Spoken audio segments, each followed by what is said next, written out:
If you want to join Thanksgiving, come wash the dishes. The line crackled through the phone like static, sharp and careless. My daughter-in-law's voice, loud, performative. I stared at the window instead of replying. Snow dusted the Alps like a secret kept well.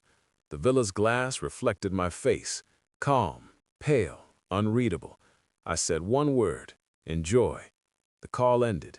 Silence returned, heavy and clean. A second later, my phone buzzed. A message preview bloomed on the screen. Photos I had posted an hour earlier. The terrace, the infinity pool, the fire burning behind floor-to-ceiling glass. Switzerland looked expensive because it was. My phone rang, then again, 71 times by the end of the hour. I didn't answer. I let the sound become a rhythm, a metronome for collapse. Each ring was a question she could no longer control. Each vibration was a step she had already taken toward the edge. I sipped my drink, neat, measured. Somewhere far away, a woman who once called me father realized the math had changed, and I had already solved it. It didn't begin with the dishes. It began months earlier with a look she didn't think I saw. Greed has a posture. It leans forward. My son's wife had always smiled too quickly, compliments stacked like invoices. She spoke of upgrading, of networking, of people who knew their worth. She spoke that way when my son wasn't in the room. When he was, she became soft, dutiful, strategic. I noticed the accounts first, little withdrawals, small enough to be invisible.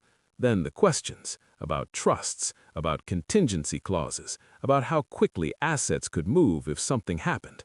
I am not sentimental. I am observant. Then came the dinner. She raised a toast to new beginnings and looked past my son toward a man across the table who wore his confidence like cologne. Too familiar, too practiced. Her phone lit up during dessert. She turned it face down. I felt the quiet click inside me, the sound of a door locking. I did nothing. That was the hardest part. I became smaller, quieter.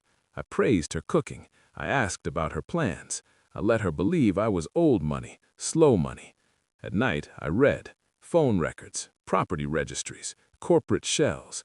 I followed paper trails the way others follow blood. I hired no one. I trusted no one. I watched. The man from dinner appeared again, in photos she forgot to delete, in calendar entries she mislabeled. A conference, a retreat, lies dressed as errands. I tested her. I mentioned Switzerland casually. She laughed, said Europe was nice for pictures, not for living. Then she asked, too fast, whether the villa was in my name or the company's. I smiled. I changed the subject. Weeks later, I shifted one account, just one. I wanted to see if she noticed. She did. That night, she called my son hysterical, accusing him of being irresponsible, of hiding money, of failing her future. I listened from the next room. I learned everything.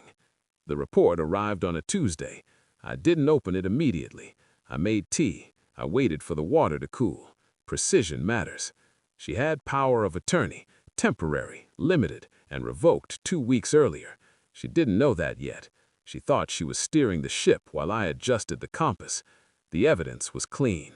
Transfers, messages, a signed agreement with the man from dinner, profit sharing, relocation, a plan that began with my son's gradual displacement. Trade me up, trade him out. I invited her to lunch. Neutral ground, glass walls, no corners. I slid my phone across the table.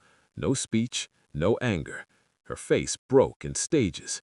Confidence, confusion, fear, calculation. "It's not what you think," she said. "I know exactly what it is," I replied. My voice didn't rise. It didn't need to. I didn't threaten her. I didn't expose her publicly. I did something worse. I let her fall alone. The trust was restructured, the villa transferred, the accounts locked behind conditions she could never meet. The man from dinner disappeared when the money didn't arrive. She called, she begged, she apologized in languages I didn't recognize. When she shouted about dishes, it wasn't about dishes. It was about control, about reminding me where she thought I belonged. So I showed her where I was. Switzerland, snow, silence, 71 calls. I answered none. My son found out later. I gave him the truth without decoration. He left her quietly, like I taught him. She showed up at the villa unannounced, thin, panicked, hope leaking from her eyes. I made a mistake, she whispered. I looked past her at the mountains. No, I said, you made a plan. She left with nothing but her name. Even that felt borrowed. I felt no joy, only alignment. The world had snapped back into place. Betrayal teaches you economy. You stop wasting emotion on people who see you as a resource. At night, the villa is quiet. The kind of quiet you earn. I think of the phone ringing, of the sound of someone realizing too late that leverage is a privilege, not a right. I didn't crush her. I removed myself, and without me, she collapsed.